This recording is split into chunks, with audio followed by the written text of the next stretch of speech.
concerne le domaine de recherche de la biodiversité. Elle présente les résultats issus d'un projet de recherche impliquant les produits forestiers Saguenay et réalisé par une équipe de chercheurs de l'Université du Québec à Chicoutimi. Cette étude avait pour objectif de répondre à une problématique soulevée par les utilisateurs au sujet de l'enfeuillement de la pessière noire. J'invite M. Sylvain Parent, stagiaire postdoctoral, à présenter sa conférence qui a pour titre « Impact des activités sylvicoles sur l'enfeuillement dans la pessière noire ». Monsieur Parent? En passant, M. Gagnon vous fait dire que c'est la relève à l'UQAC, M. Parent. Non, pas à l'UQAC, je me suis trompée. C'est une relève au niveau des doctorats.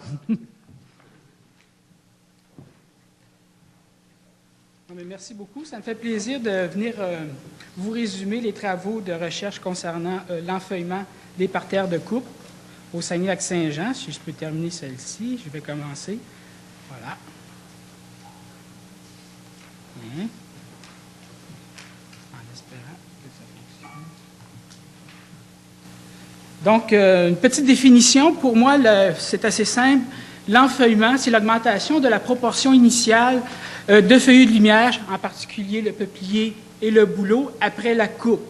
Cette proportion-là, c'est à la fois la densité, mais aussi au niveau de la croissance des individus. Évidemment, c'est un phénomène qui est bien documenté. Il suffit de parcourir un peu un parterre de coupe, puis on voit assez bien qu'il y a eu un accroissement, soit du bouleau ou du peuplier au travail. Évidemment, on n'a pas de consensus actuellement sur la résilience d'une forêt coupée.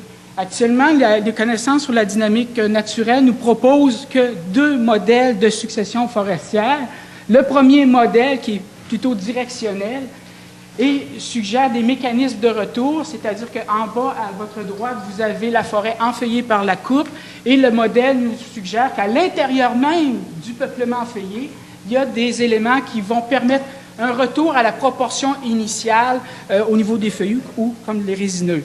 L'autre modèle qui est surtout été développé pour la pessière noire au Saguenay-Lac-Saint-Jean, eh bien, il est un petit peu plus pessimiste. Il nous indique qu'il n'y a pas vraiment de retour.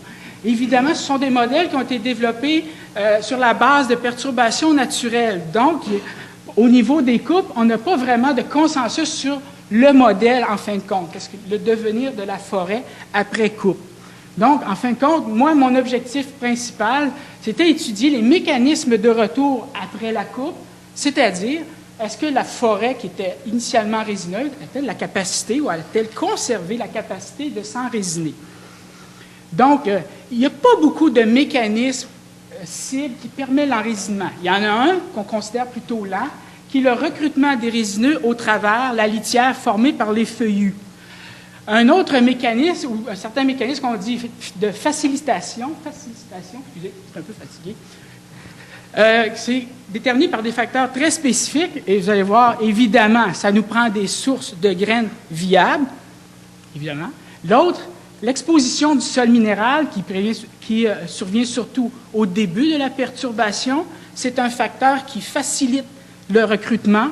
Et un peu plus tard, et même au moment de la coupe aussi, ce sont la présence de monticules formés par des débris ligneux qu'on va apporter. Ah ben, il n'y aura pas du micro. Désolé. Donc, les monticules qu'on appelle souvent dans la littérature américaine des nurse logs ou des petites ponnières. Donc, ce que je vous présente aujourd'hui, c'est une approche en deux parties. La première partie étudie exclusivement l'émergence dans la litière de feuillus pour voir vraiment si c'est un mécanisme de résilience. Dans ces cas-là, si c'en est un excellent, évidemment, on laisse qu'un résineux sur le site et puis, avec les années, il va s'enrésiner. D'accord? Et puis, l'autre, c'est le recrutement in situ des résineux. La partie 1, c'est exclusivement en serre.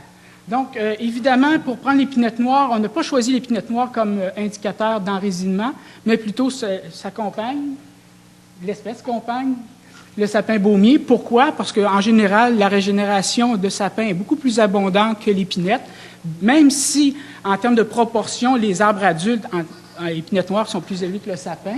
Et ça s'expliquerait par une production et une dispersion de graines plus importante à chaque année chez le sapin, contrairement à l'épinette noire qui va en conserver une certaine proportion dans ses cônes sirotineux.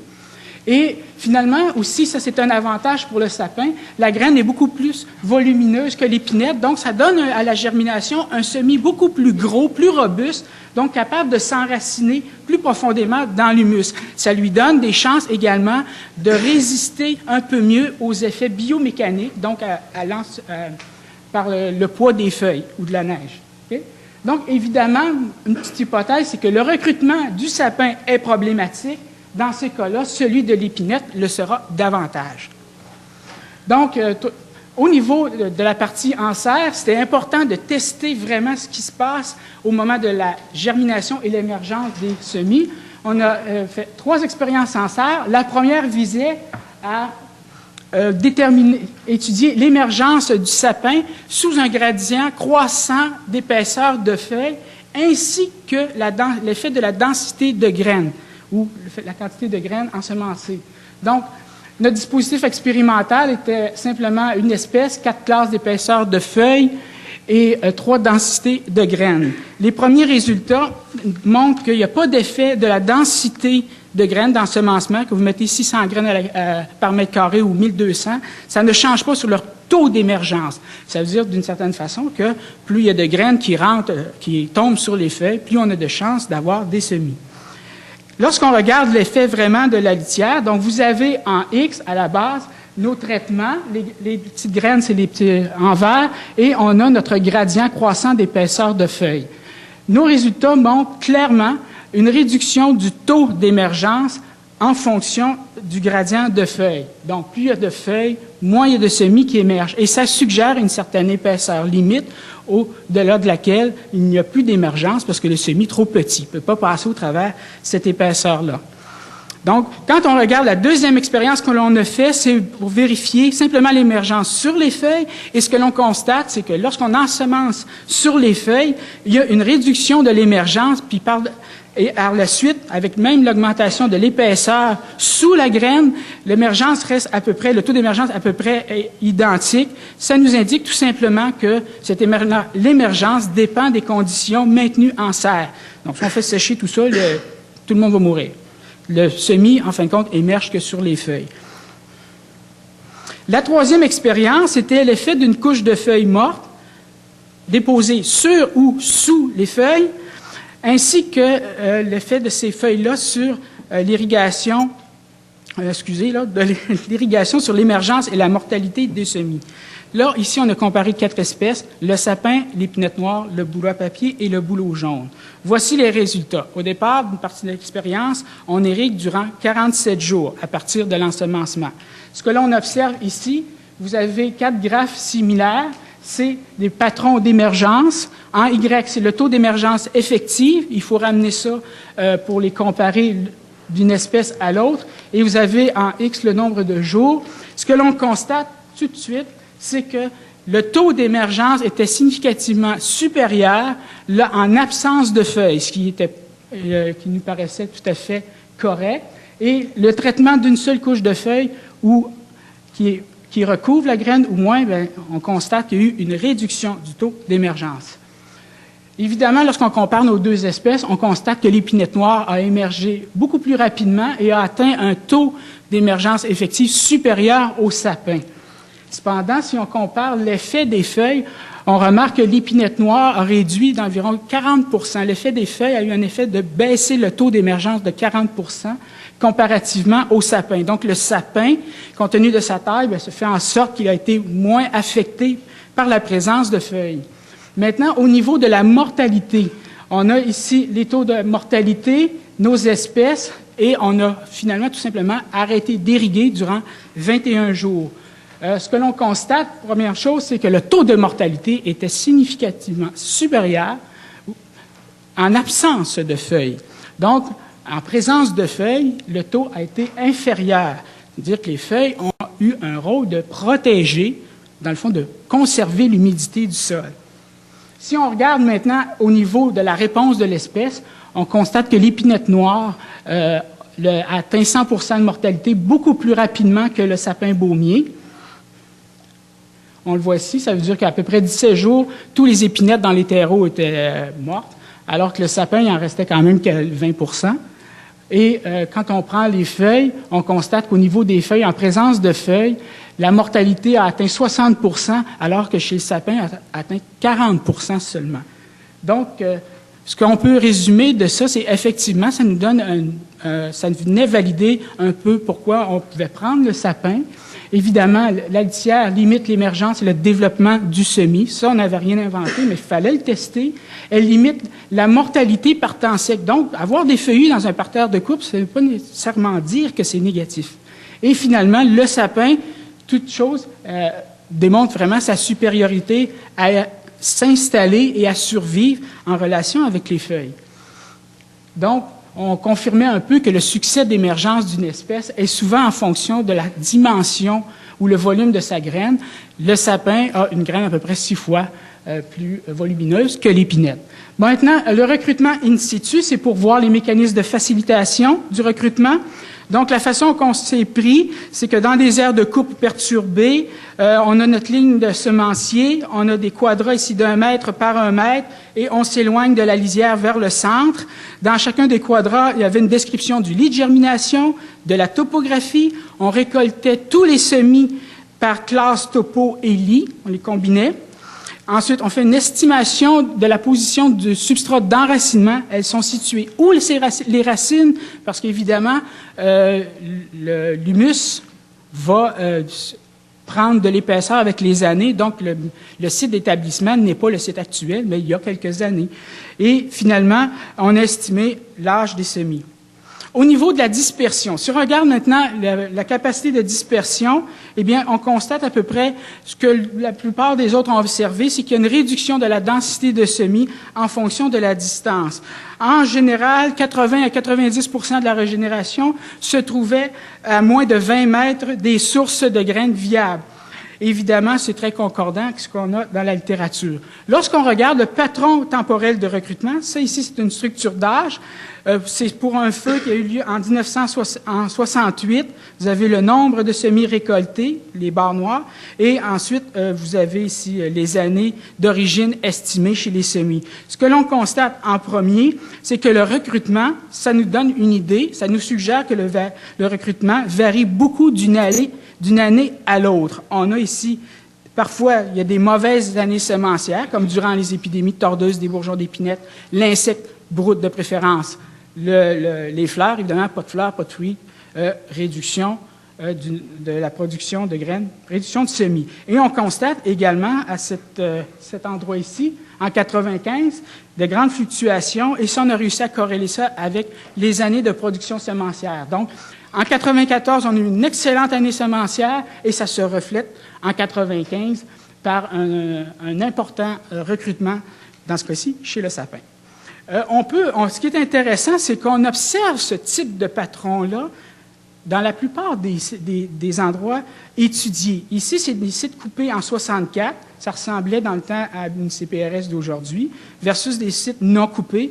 On constate que, encore une fois ici, on a un effet de l'épidémie, des effets des bonnes années semencières, et les patrons sont assez similaires, ce qui est surprenant. Je n'ai pas encore d'explication pour ça.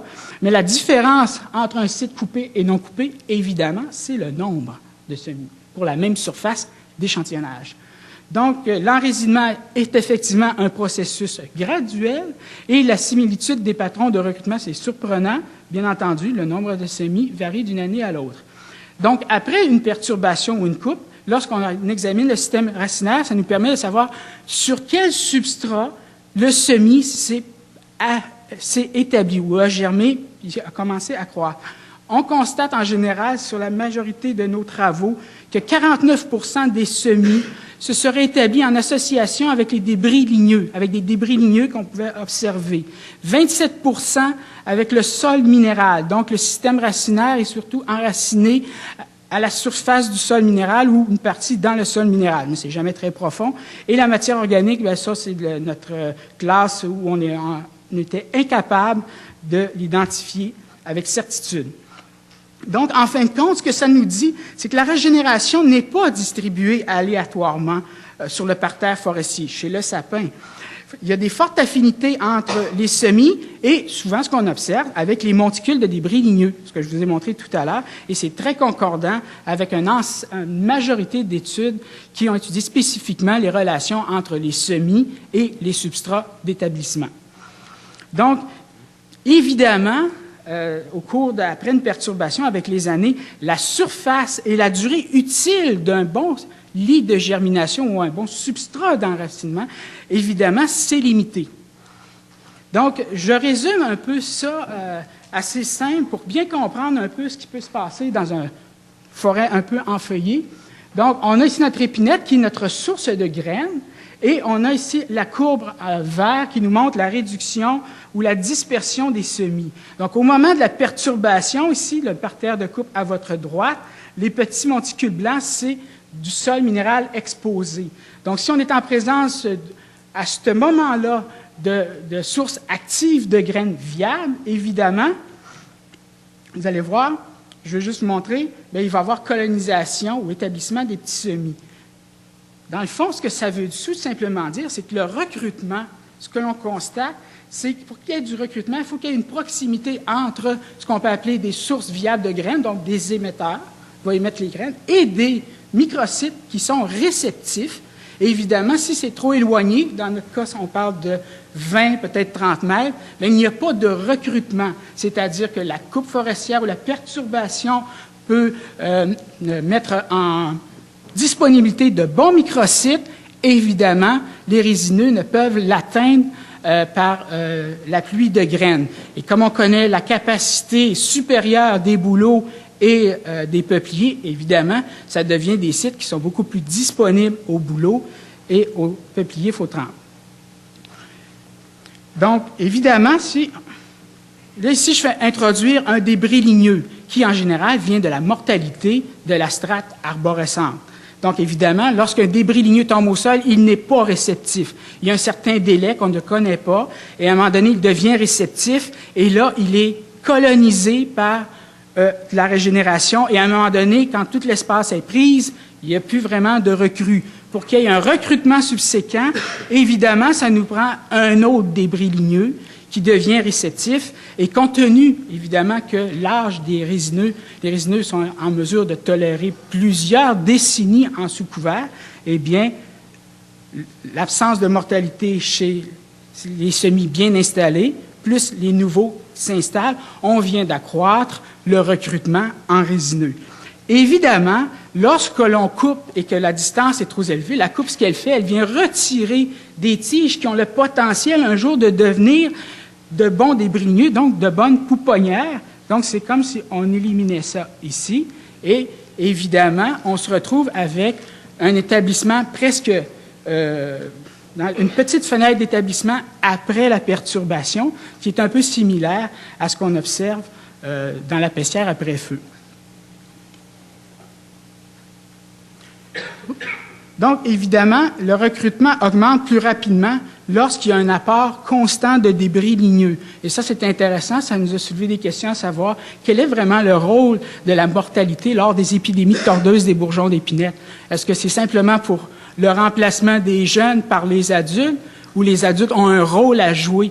Dans ce cas-ci, c'est intéressant, la mortalité a un rôle fondamental qui est de maintenir le recrutement. Sauf que lorsque la tige tombe au sol, elle ne permet pas le recrutement immédiat, mais c'est un petit peu plus tard.